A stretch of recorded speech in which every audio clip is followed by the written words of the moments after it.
par se présenter. Marion. Alors, Marion Bonani, moi je suis pédiatre à Angers et je vais intervenir au cours de cet atelier sur le sujet du service sanitaire de l'université Paul-Bocuse. Voilà, et puis moi je m'appelle Anne Lerin, je suis médecin de santé publique et je travaille dans le service de santé publique du CHU de Nantes.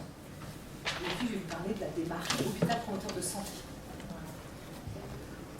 Et moi, je m'appelle Mathilde Boutou, je suis intervenante du travail et je travaille avec Anne Lerin dans le service de santé publique du CHU de Nantes. Et moi, c'est Camille, je suis étudiante en 5e année de médecine au CHU d'Angers et donc je suis à l'origine. On est un petit groupe d'étudiants à avoir mis en place le service sanitaire. Donc je suis là pour parler avec le docteur Bonani de la mise en place du service sanitaire sur Angers. Est-ce que vous pensez avoir besoin d'un micro pour le son ou ça va aller? Si vous entendez bien tous, voilà, c'était juste pour m'assurer de ça.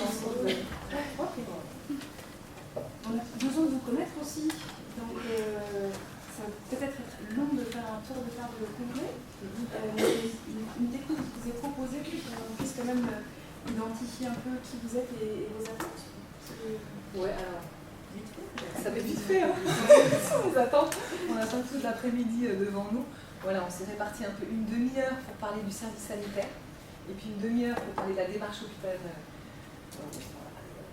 promoteur de santé. Alors ce qu'on vous propose, c'est de réfléchir pour savoir un petit peu quand même qui est qui. On vous propose individuellement de réfléchir à 3 choses pour vous caractériser. Alors ça peut être la profession, ça peut être un truc que vous adorez. Voilà, selon ce que vous avez envie de dire. Voilà, individuellement, pensez à 3 trucs. L'idée, c'est qu'on va vous demander de vous présenter, et si il y en a d'autres qui disent ah bah oui, moi aussi je suis infirmière ou médecin, ou, voilà, on lèvera son petit carton, et voilà, une fois qu'on aura un peu exploré toutes vos caractéristiques pour vous présenter, voilà, on aura fait un petit tour, on aura une petite photo un petit peu de qui est qui et qui vient d'où. Alors ça peut être un pays lointain, un accent d'un autre pays. Vous êtes libre, hein, ça peut être. Donc voilà, pensez à 3 trucs pour vous présenter.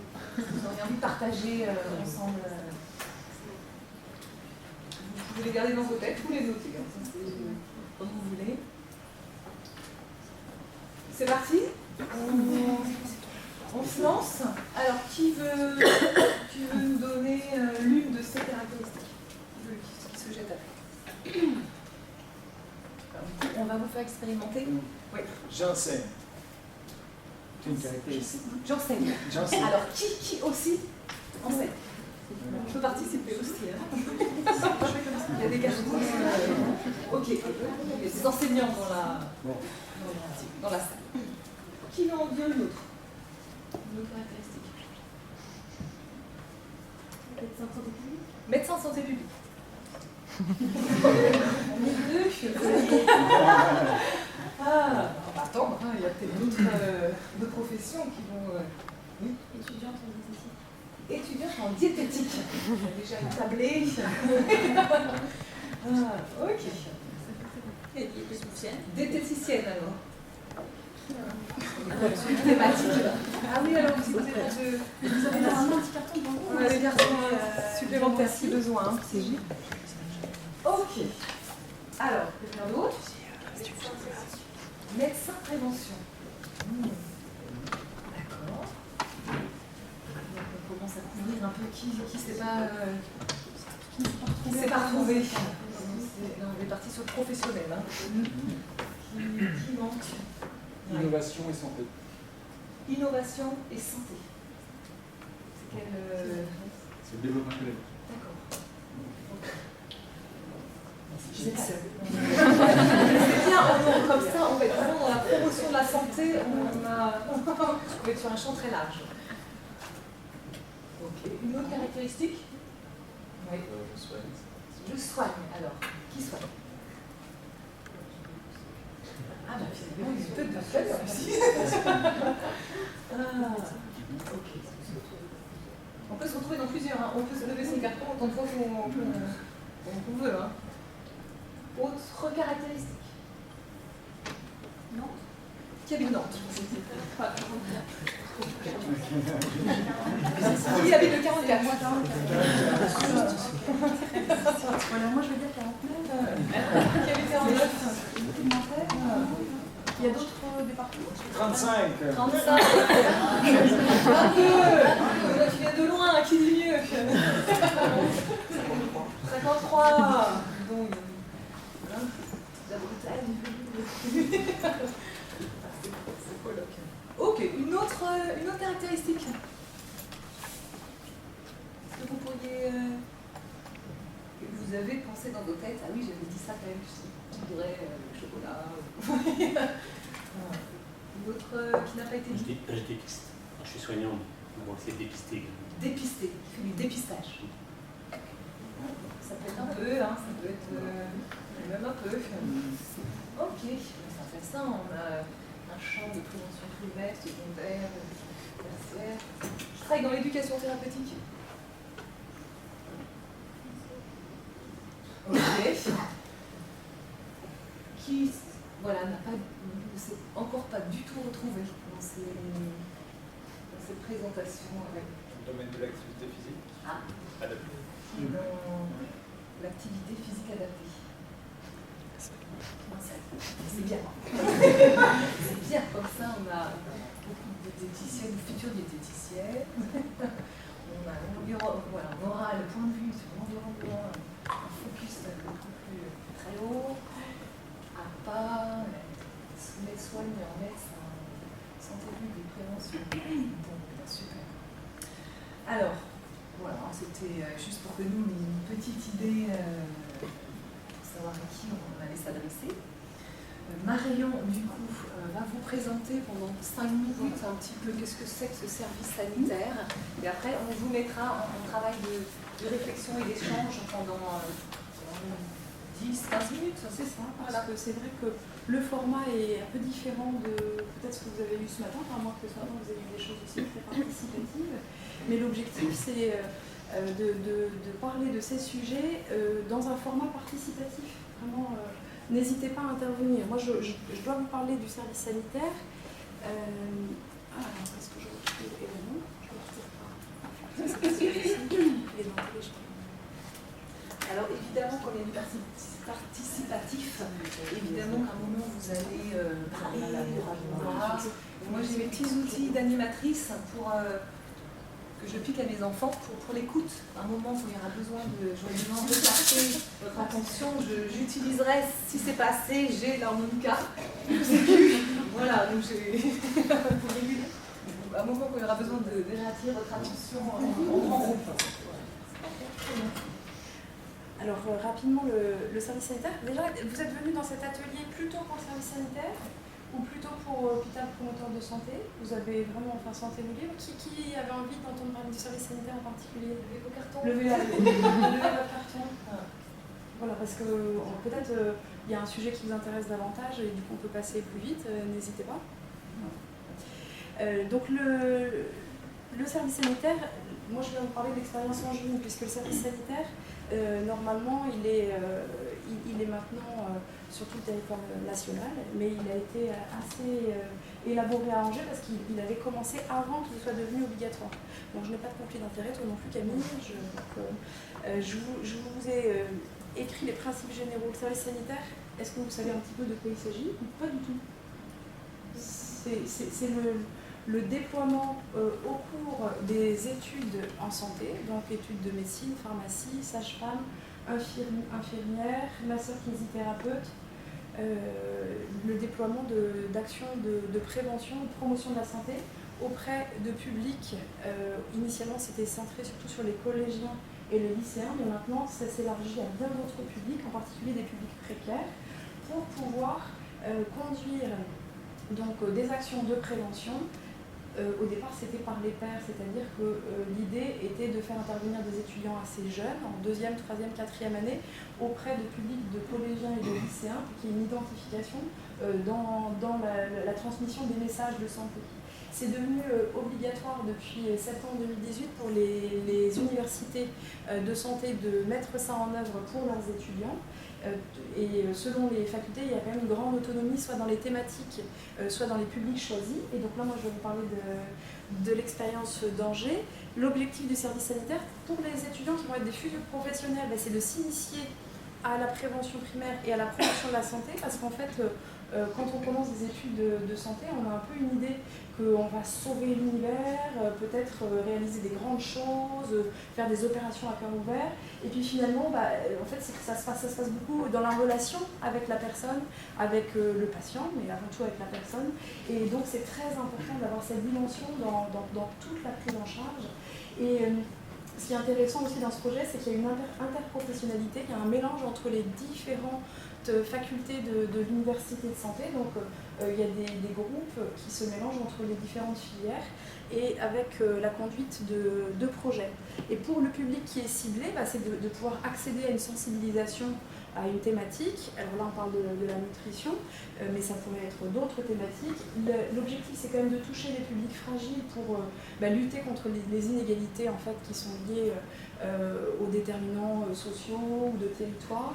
Et de pouvoir intervenir assez largement, parce que du coup, comme ça touche beaucoup de monde, ça permet de faire beaucoup d'actions de prévention.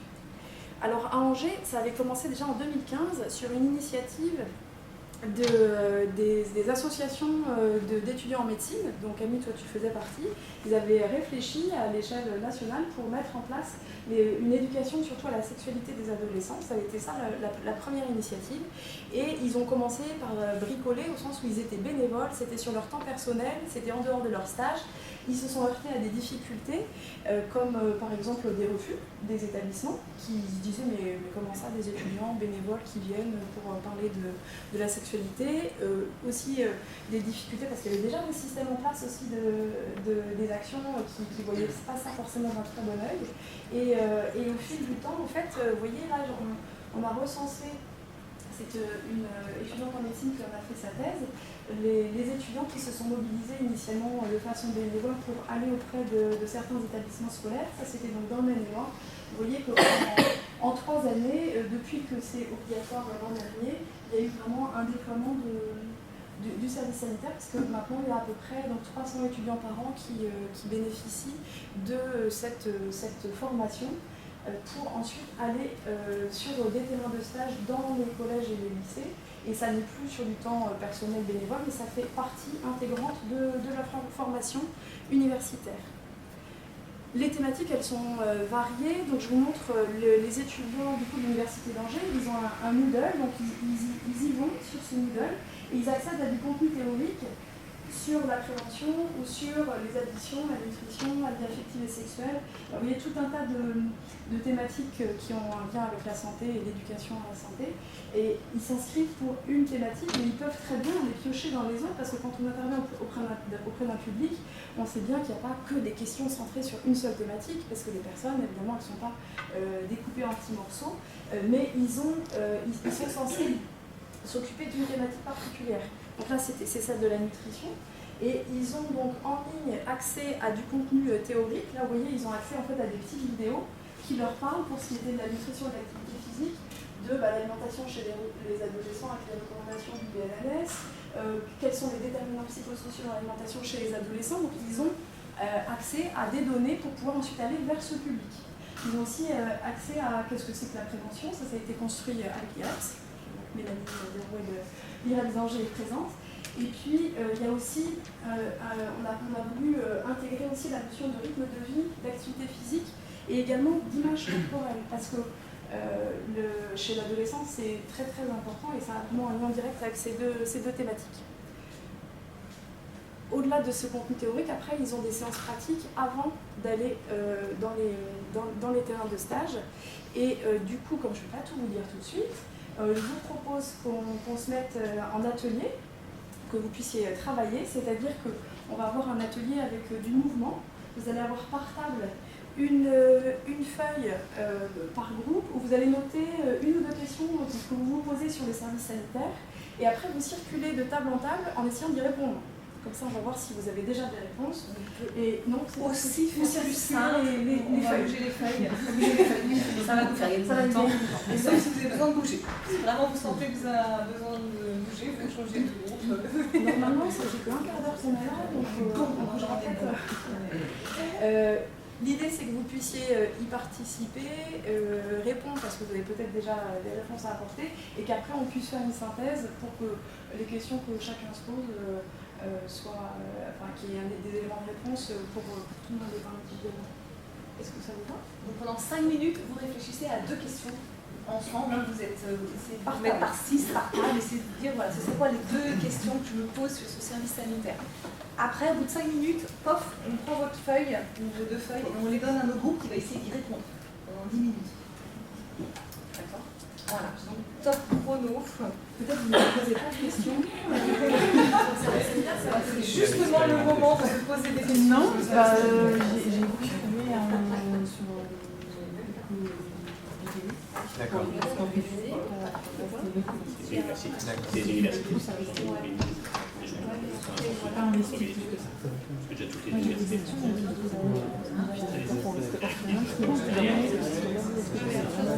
L'université, c'est les stages, c'est est-ce que ça c'est En fait, on a 10 questions. Bah, c'est bien aussi. On a dit 2 comme ça, mais ça fait plus simple.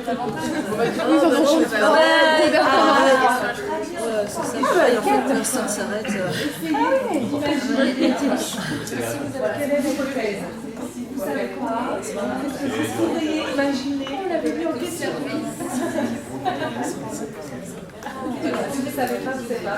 J'ai peut-être dans un idéal. J'ai dit un idéal, ce serait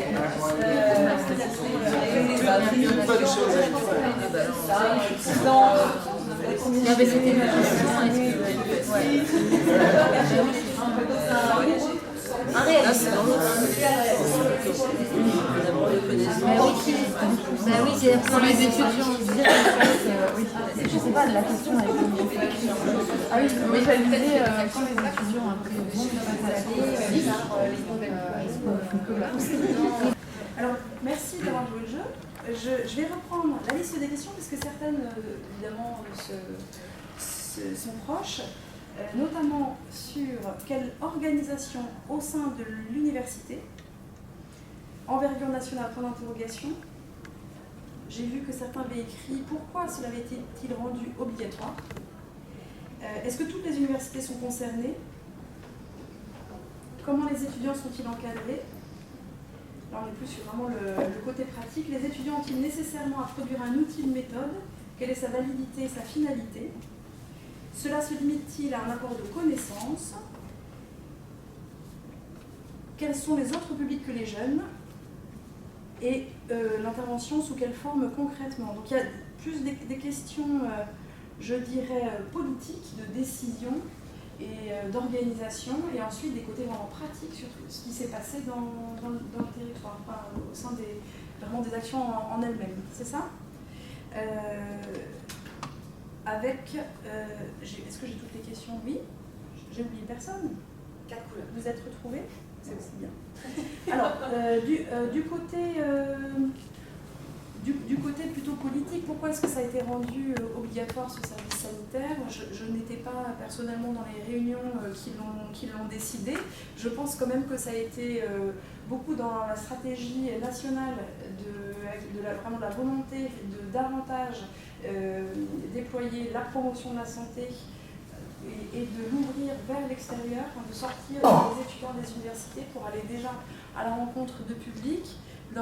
Ça se décline aussi au niveau des programmes régionaux de santé, de toucher les publics vulnérables et de décloisonner beaucoup. Je pense que l'idée au départ était surtout celle-ci.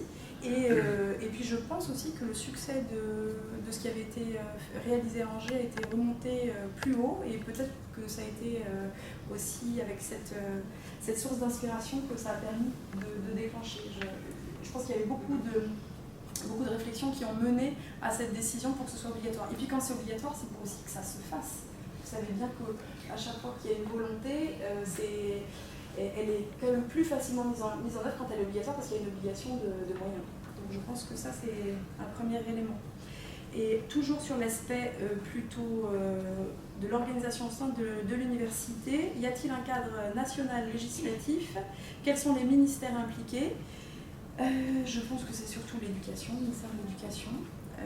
Il y a une envergure nationale, c'est vrai, mais ce n'est pas du tout décliné de la même façon selon les universités, parce qu'il y a une liberté qui est laissée au sein des universités pour mettre en œuvre ce service sanitaire. Ce qui peut être intéressant, c'est que vous l'avez mise en œuvre depuis un moment à Angers. C'était basé sur le volontariat au début.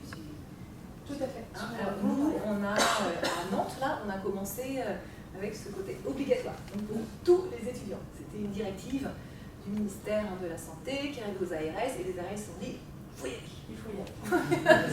Donc les chefs de projet, ceux qui coordonnaient la mise en œuvre, en tout cas à Nantes, c'est sur l'hémi-région ouest, c'est ma chef Léila Moret, voilà, qui a réuni, voilà, on a eu des réunions, mais c'est vraiment politique, hein, c'est vraiment une décision politique descendante qu'on a dû mettre en place. À Angers, c'est un ancien doyen qui a été missionné par le doyen actuel pour mettre en œuvre le service sanitaire, ce qui a permis d'être en lien avec, par exemple, l'inspection académique, pour que ça puisse se mettre en œuvre, parce qu'il faut nécessairement un partenariat là avec les collèges et les lycées. Et vous posez la question d'autres publics, maintenant, ça se décline dans d'autres lieux, en PMI, en EHPAD. Il y a le CLAT aussi. Et encore plein d'autres terrains de stage. Des associations.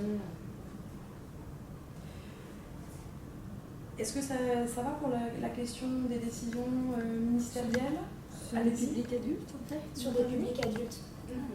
Le principe, c'est qu'on doit toujours s'adapter à la population à laquelle on s'adresse. Donc, quand c'est les jeunes, les collégiens, les lycéens, c'est quelque chose qu'on a déjà abordé. On a tous été un peu jeunes avant tout ça. C'est un peu plus simple.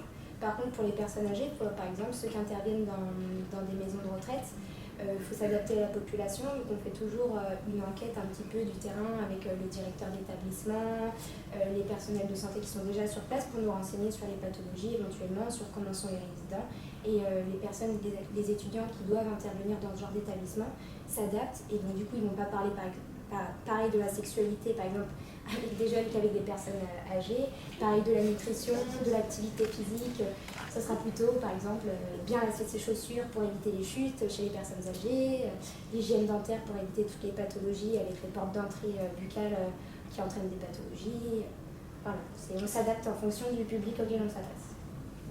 Non, je posais la question parce que l'idée au départ, c'était de s'adresser à ces pairs. Oui, tout à fait. Par les pairs. C'est ça. Au départ, c'était celle-ci, et puis ça s'est vraiment élargi à d'autres publics. La question du public, elle est très importante, de la population cible, parce que effectivement, la façon d'aborder va être différente et le contenu même va être différent. Donc ça, c'est très important, et je pense que ça boucle avec la question de savoir si les étudiants ont un outil ou une méthode, quelle est sa validité, sa finalité. J'entends bien beaucoup de craintes autour de ça. Ça a été un des obstacles majeurs qu'ils ont rencontrés. C'est que beaucoup de professionnels se sont dit, mais est-ce que ces jeunes étudiants ont assez de bagages pour intervenir auprès de tel ou tel public?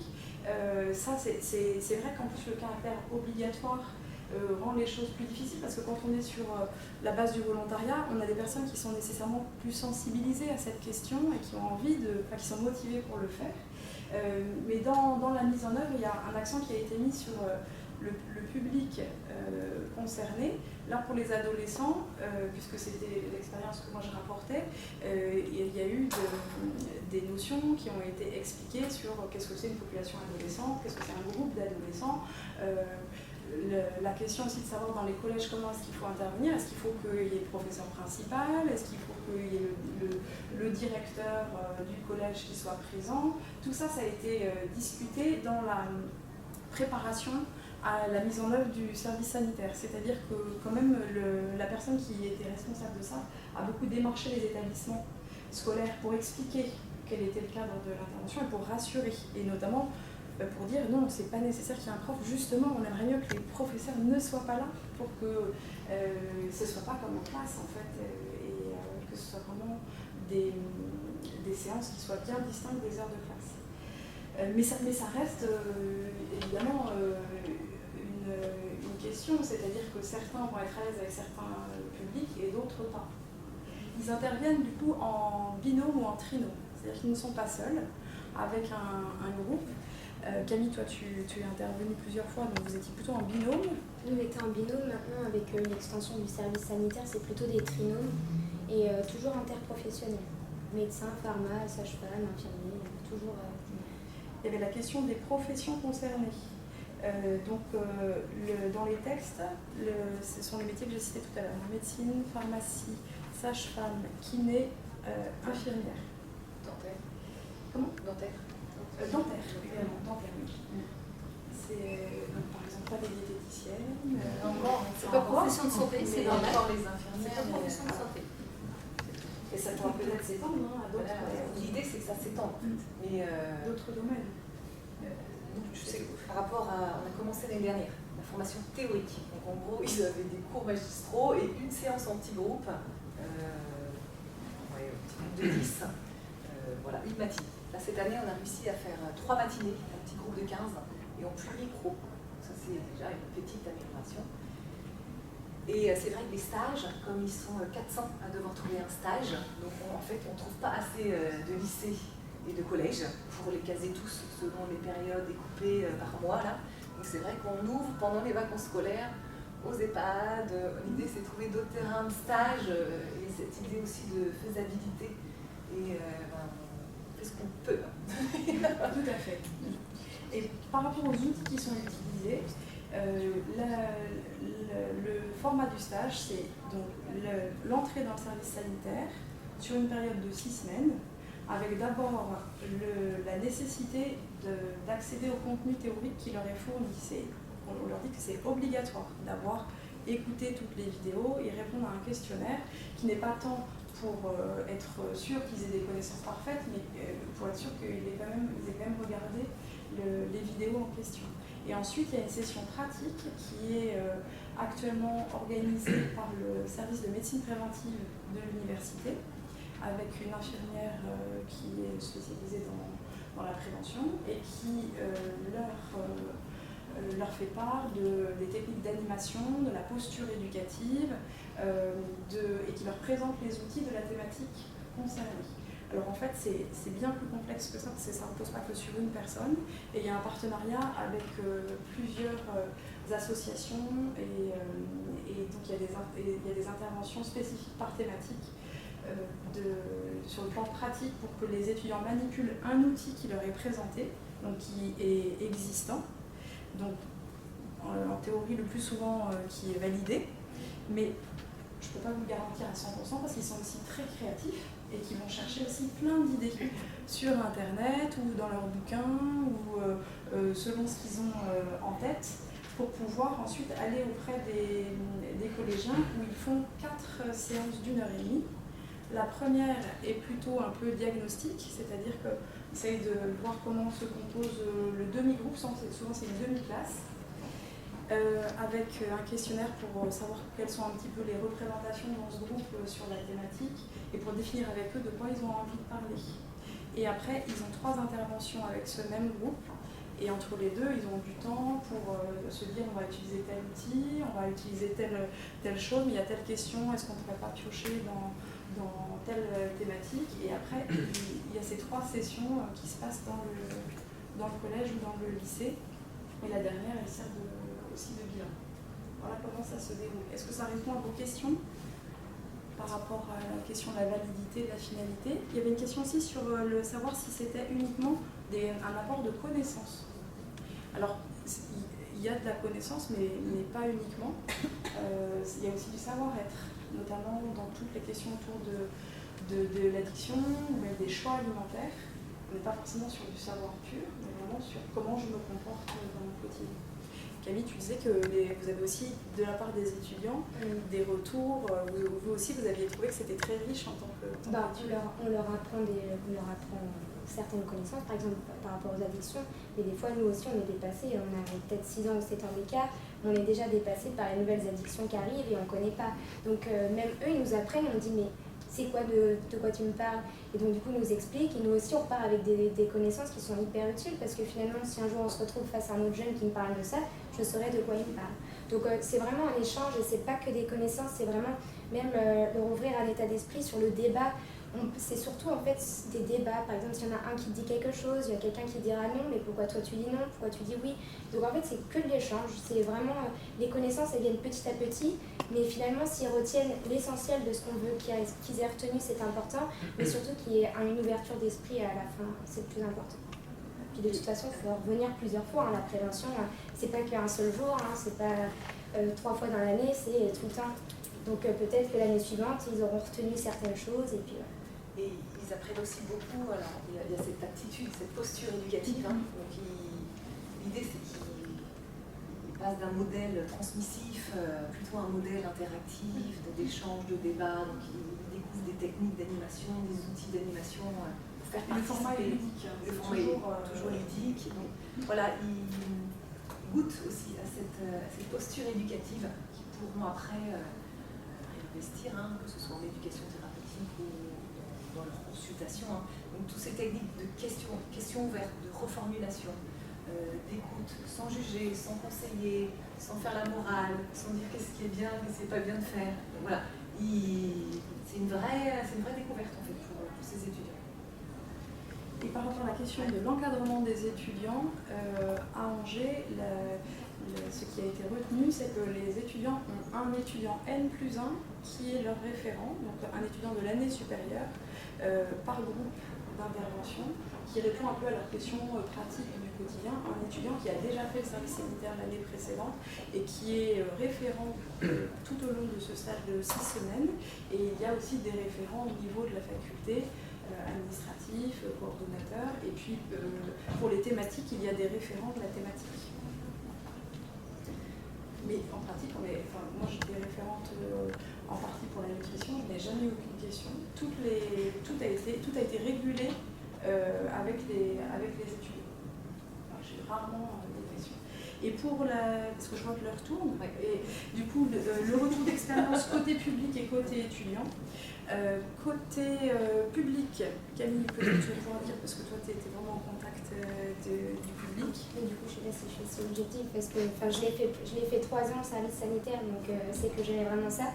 Les étudiants étaient hyper emballés. Bon, des fois, il y a des classes qui sont plus sensibilisées que d'autres, et il y en a qui on ne peut pas changer ça. Mais en règle générale, ils ont beaucoup apprécié. On a eu des retours même de collégiens qui sont venus nous voir en nous disant je ne serai jamais médecin, je ne serai jamais pharmacien, je ne serai jamais tout ça, mais vous m'avez donné envie de faire de l'aide à la personne, de transmettre les connaissances. C'était hyper enthousiaste, ils venaient toujours nous voir en fin de cours, très bonne ambiance. Moi, je pense qu'ils sont repartis avec quelque chose en plus. Moi, j'ai fait le bilan il y a 2 jours avec un groupe de 6 étudiants, et ce qu'ils m'ont dit, c'est que, en fait, quand ils sont allés dans le lycée, là, en fait, ils se sont sentis considérés, écoutés, et ils se sont sentis drôlement utiles et en fait vachement valorisés. Et ils se disent, on n'a pas fait plante verte comme parfois on fait quand on est externe en médecine et qu'on suit tout le monde et qu'on est un peu oublié, quoi. On était acteurs. Et ça, voilà, c'est le retour que j'ai eu il y a 2 jours de ce groupe d'étudiants-là. On a eu des retours plus hétérogènes depuis que c'est devenu obligatoire, puisqu'au départ il y avait un vrai biais de recrutement des personnes qui avaient envie de le faire. Mais dans l'ensemble, ce qui était positif, c'est que comme tous ceux pour qui c'était obligatoire n'avaient pas choisi de le faire, il y a eu plutôt une courbe ascendante de la motivation, parce qu'ils arrivaient avec aucune motivation. Donc dans l'ensemble, ils ont été plutôt agréablement surpris, parce que beaucoup ont dit moi j'ai eu le service sanitaire parce que j'avais pas le choix. Donc, et nous on l'a vu l'année dernière, ce côté obligatoire, qui est un peu contradictoire par rapport au principe de l'éducation pour la santé. C'est pas évident à assumer quand on met ça en place. Donc on a vu qu'il y avait quand même des réticences des étudiants l'année dernière, parce que c'était la promo un peu, la première promo qu'ils faisaient, et on a vu la différence cette année. On a refait les cours théoriques avec cette nouvelle promo, et en fait ils sont plutôt motivés, tous dans l'ensemble. En mi-promo, j'ai le sentiment que déjà, ça rentre comme une nouvelle norme au niveau des études. Excusez-moi, le service sanitaire remplace un stage en fait Oui, pour toutes les filières. Oui, pour toutes les filières, ça Et remplace un les stage. stages sont au choix ou c'est en fonction du classement des Sans étudiants? fonction d'un classement. Donc quand vous disiez tout à l'heure que certains se retrouvaient à être obligés d'aller sur ces stages-là, c'est qu'ils étaient en fin de classement. Oui, ça c'était l'an dernier, mais maintenant c'est pour tout le monde. D'accord. Il y a un roulement entre les étudiants. Et l'an dernier, en effet, c'était souvent choisi comme dernier stage. D'accord. Mais après, ce qu'il faut savoir, c'est que, par exemple, je prends le cas de la médecine. En médecine, on a 5-6 terrains de stage qui sont obligatoires. Le passage chez le médecin généraliste, le passage aux urgences, le passage en chirurgie, le passage... Et en fait, c'est juste un autre qui est rajouté, sachant que dans l'eau, prenons mon exemple, je déteste la chirurgie. Un stage de chirurgie est quelque chose qui est imposé pour moi et qui, finalement, pareil, je vais y arriver avec des a priori et en ressortir avec peut-être un peu de bénéfices.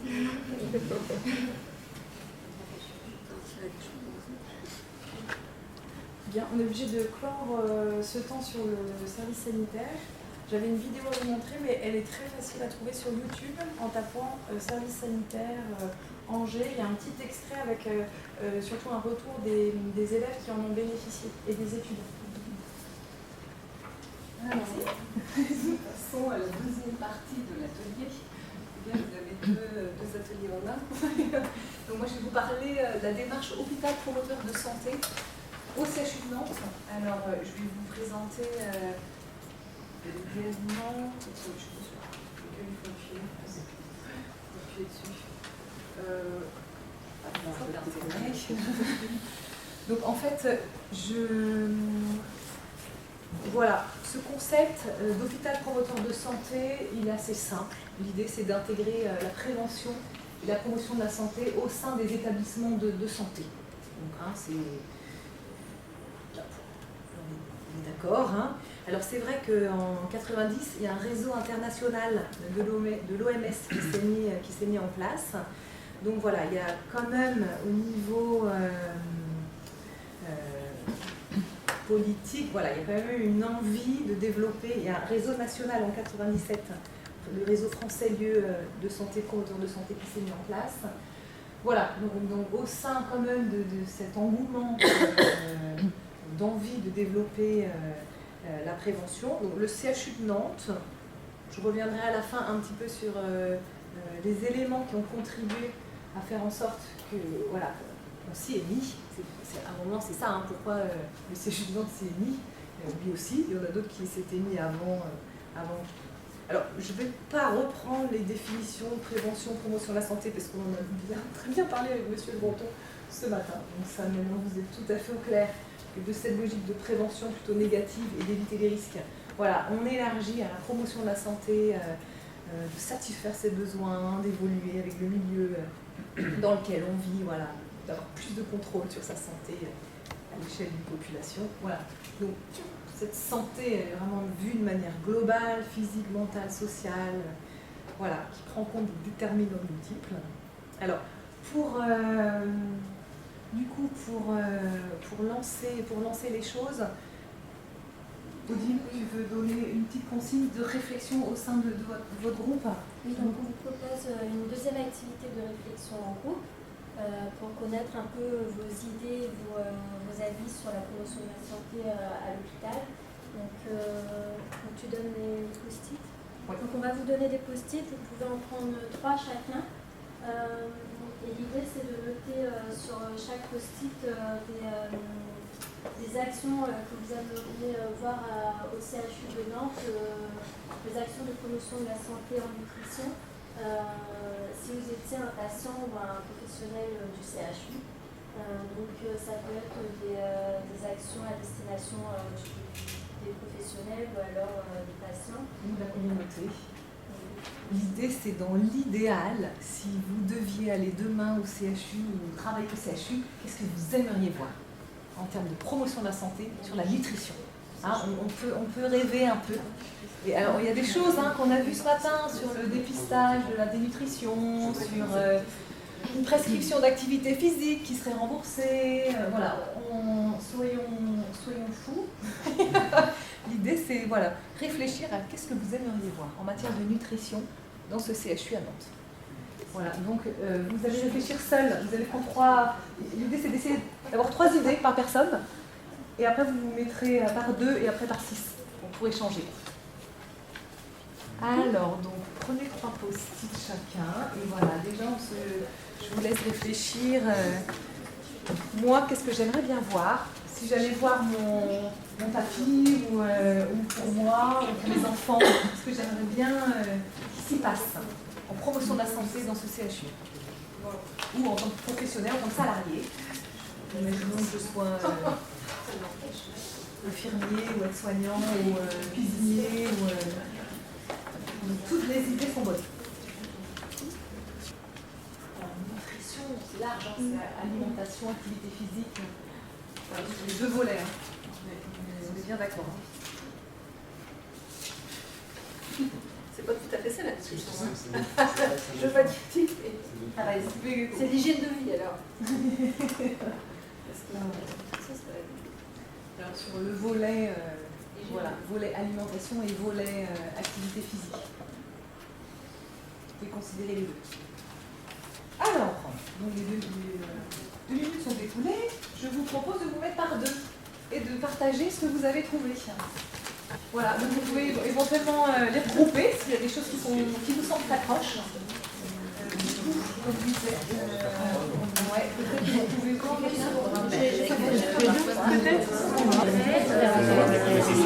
pouvez C'est génial, après il y a toujours Ça, c'est juste faire. Mais là, Je vous arrête. Alors, qui veut nous lancer une idée quelque chose que vous avez regroupé? On va y aller. Voilà, allez-y. Je sens cette table de rose et aussi de rose. Voilà, un regroupement. Ah oui, il y a des bonnes. On avait mis vraiment en avant le plaisir de manger à l'hôpital. Ok. Avec une fontaine de chocolat au vaccin. Ah, d'accord. Ça, Ça, on voulait. est-ce que ça va j'attends du chocolat. Comment On a on fait du Vous n'avez pas la fontaine au chocolat, vous, hein? Alors, ça me fait sourire parce que, en fait, en oncopédiatrie à Nantes, ils ont fait un atelier avec un fameux célèbre pâtissier nantais, Garlet, voilà, pour travailler justement sur le goût et avec des jeunes qui étaient hospitalisés pour un cancer. Donc voilà, vous avez organisé aussi un gâteau. Ils ont fait avec tous les cuisiniers du CEF de Nantes, ils ont fait des gâteaux au chocolat avec ce même monsieur Garlet. Voilà. Donc c'est des initiatives qui en effet peuvent se faire, qui se sont faites déjà et se travailler le goût. C'est aussi pour beaucoup de services quelque chose d'important. On n'a pas parlé de dénutrition là, on a travaillé sur le goût, on n'a pas parlé justement de ces personnes avec des chinos qui perdent le goût, et tout l'enjeu qu'il y a derrière. Et même, je travaille dans un service en psychiatrie de patients schizophrènes mais qui habitent à l'hôpital en fait. C'est un logement. Voilà, et en gros, manger avec tous les effets secondaires des traitements neuroleptiques et tout ça. Et en gros, leur alimentation n'est pas du tout équilibrée, en fait, pas adaptée. Il y a vraiment des groupes de travail qui se mettent en place à l'hôpital pour essayer de travailler sur améliorer l'alimentation au quotidien. Est-ce que par rapport à cette idée de bien manger, dans les autres groupes, vous avez retrouvé ça avec d'autres idées? Environnement. On va essayer de manger ça. D'accord. Je vais accompagner, prendre le temps également de manger.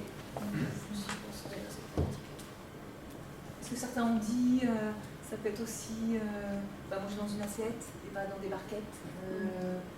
C'est parfois des détails pour avoir le goût, pour avoir ça va dans une assiette. Voilà, je pense que c'est pas sur schizophrène parce que j'ai fait il n'y a pas longtemps, donc ils mangent des barquettes, du coup ils n'ont pas le temps de mettre ça dans une assiette parce que ça va plus vite et ça c'est vraiment des actions intéressantes à réfléchir, même dans le service. C'est des choses qui peuvent être adaptées par service selon les spécificités des patients. Par rapport à l'alimentation, vous aviez aussi des choses ou pas? Tout ça, avec des idées supplémentaires ou pas? Oui, alors du coup c'était pouvoir effectivement avoir une offre alimentaire de meilleure qualité dans les cafétérias et pas que pour les patients en fait, aussi ne pas oublier l'entourage qui vient visiter. Et puis ne pas oublier aussi les professionnels le personnel qui mange aussi sur place et qui a besoin aussi d'une pause et dans un self qui soit peut-être plus sympathique que ce qu'on peut connaître parfois, avec plus de fruits frais, avec des repas, enfin une offre alimentaire qui soit diversifiée, des repas sans viande ou quoi, qui puisse correspondre au choix alimentaire de chacun peut-être. Tout à fait.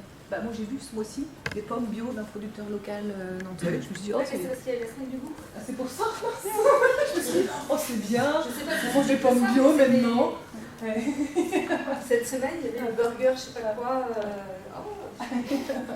Bon, en tout cas, si c'est fait pendant la semaine du goût, c'est des pistes. Ça peut se refaire. Ça peut peut-être se refaire, pas uniquement pendant cette semaine du goût.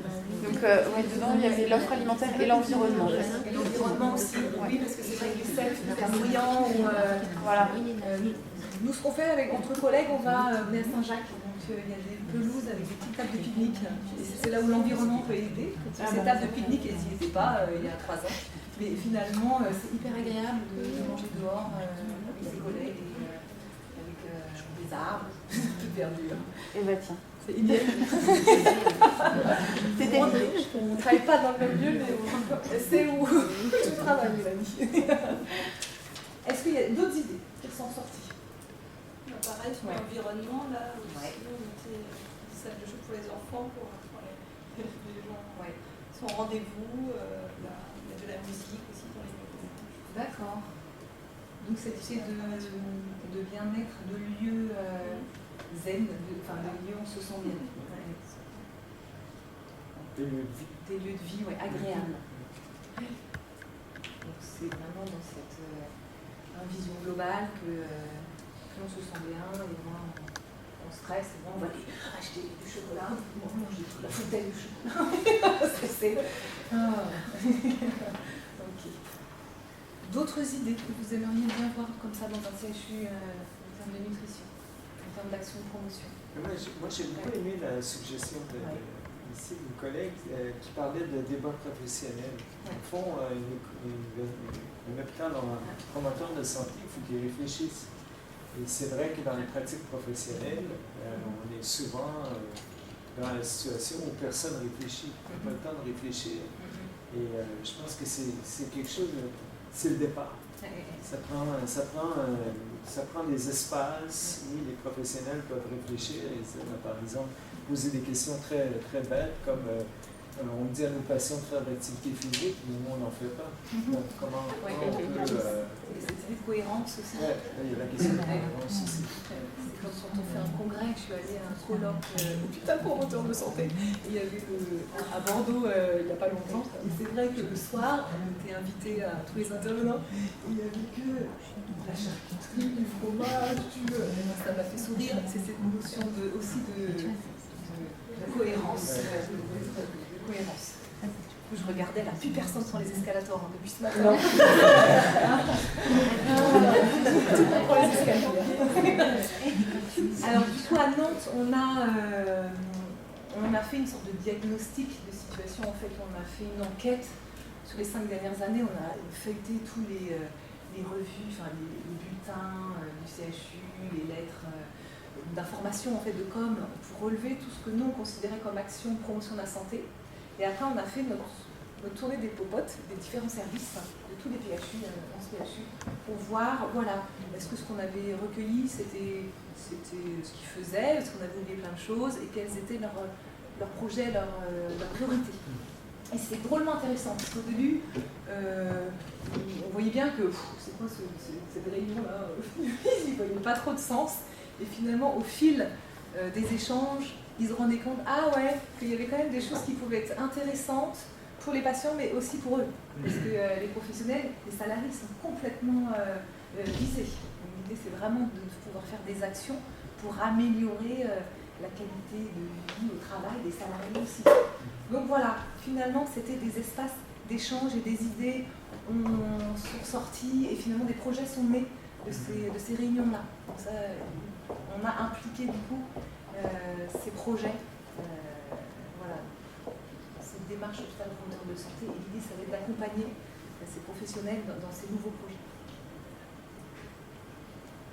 je regarde le temps qui passe, on est censé terminer à 15h, c'est ça? Quelle autre idée où on va être efficace hein. Ouais. Il y avait l'idée de pouvoir avoir des séances de sport adaptées aux horaires des professionnels. Oui. Pouvoir proposer alors, une infrastructure sportive adaptée, ouverte, et peut-être même partagée avec les patients. Oui, bah, c'est ça. Alors ça, c'est challenge. Alors, on a plusieurs sites au CHU de Nantes. Sur 2 sites, il y a une salle de sport pour les professionnels. Donc, ils y vont. Il y a 2 PHU qui se sont arrangés pour leur créneau et donc ils ont un coach. Et, donc ça se fait. Alors là, le challenge, c'est de réussir sur l'Hôtel-Dieu à trouver une salle pour faire la même chose. Donc, c'est des choses qui se sont développées, qui se font. Voilà. Après, pour les patients, il y a aussi de plus en plus d'animateurs APA, activités physiques adaptées, qui font des choses pour les patients dans les services. Alors, en sollicitant des associations comme Ciel Bleu ou en trouvant des sous, chaque service après se débrouille et arrive à trouver des petits budgets pour financer ces interventions-là. Mais il y en a de plus en plus. Ça arrive en tout cas, sur l'activité physique. D'autres choses ou peut-être que pour avancer un petit peu, je vais juste retracer. En fait, de ce diagnostic, je vais aller beaucoup plus... Je vais aller vite, hein. Mais finalement, on s'est rendu compte en recherchant les actions qui avaient été faites sur les 5 dernières années, en fait, il y a plein de choses. Mais c'est éparpillé et il n'y a pas forcément mise en lien, de cohérence, il n'y a pas de vision globale. Mais il y a des choses pour les patients, pour le personnel et aussi des choses pour la communauté. Donc il y a des équipes qui vont dans les collèges, dans les lycées, faire des interventions. Il y en a, moi j'étais surprise. Je ne pensais pas qu'il y avait autant de choses au CHU. Mais voilà, c'est pas connu. Donc je vais passer très vite parce que ça, vous l'avez vu ce matin, ces grandes catégories d'actions possibles en promotion de la santé. Hein. Et c'est vrai que tout le dépistage, il y a plein de choses sur les dépistages au CHU. Après, le challenge en termes de projet, c'est d'avoir plus de temps de diététicienne, plus de temps d'APA, que ce soit institutionnalisé. Ça, c'est un vrai challenge. Après, en éducation pour la santé, il n'y a pas grand-chose. Il y a des choses en éducation thérapeutique, parce que nous, on est là en tant que tête pour accompagner. Donc, on a garanti un programme autorisé par l'ARS. Mais avant qu'il y ait infarctus, avant qu'il y ait AVC, avant qu'il y ait... Voilà, quand on en est juste à l'hypertension, quand on en est juste à... ou même pas, il n'y a pas d'éducation pour la santé pour les personnes voilà, qui ont juste un facteur de risque ou même pas. Donc ça, c'est le vrai challenge. Donc voilà. Après, les actions sur l'environnement politique, tu vas aller on a moins recueilli ça. En gros, à Nantes, ce qui a permis d'entrer, de s'inscrire, de faire partie de ce réseau hôpital promoteur de santé national, international, il y a eu à la base une motivation de la chef de service, Leïla Moret, qui s'est dit lors d'un colloque, ouais, ce serait bien qu'on le fasse. Et puis, c'était au bon moment, parce que l'ARS était prête à ça.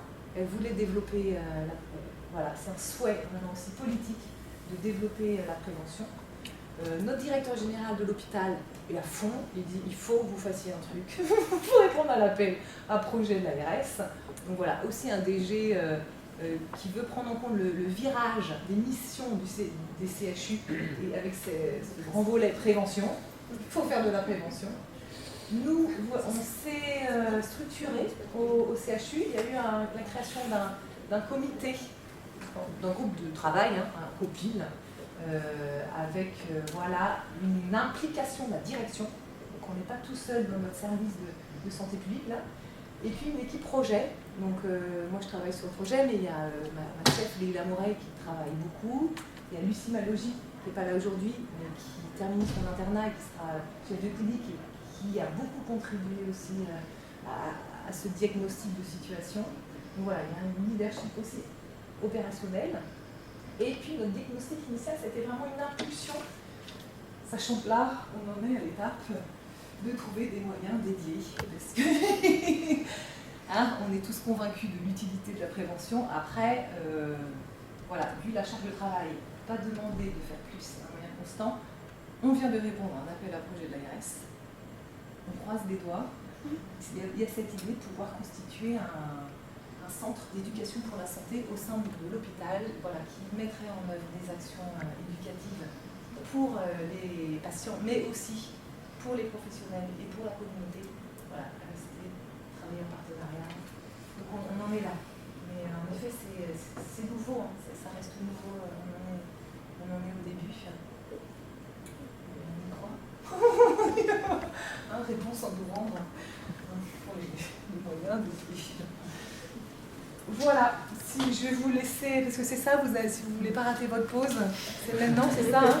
Après, si vous avez des questions, n'hésitez pas à rester voilà, en informel, moi je peux répondre à vos questions avec plaisir.